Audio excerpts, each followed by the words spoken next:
आई जा आप लोग के बीच नवरात्रि के फर्स्ट टाइम बाटे तो एगो माई के भजन गावत नहीं। अगर जो भी त्रुटि हुई थोड़ा भाई समझ के माफ कर दे जाए। लेकिन कैसे भक्त माई के दरबार में जाके कैसे पुकार करता भैया आपको आ जाए, आए प्लीज आपको आ जाए।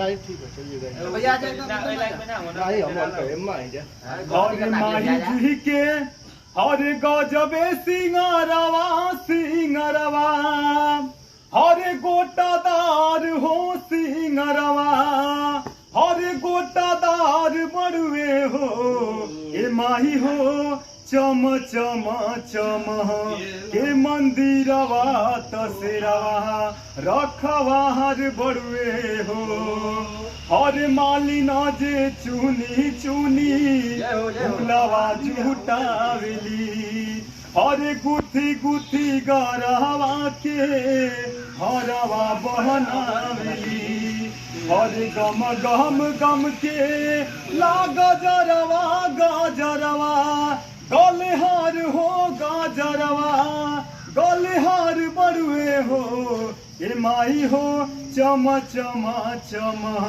के मंदिरवा तस्वीरवा रखवा हर बड़ुए हो। बोल दुर्गा मैया की जय।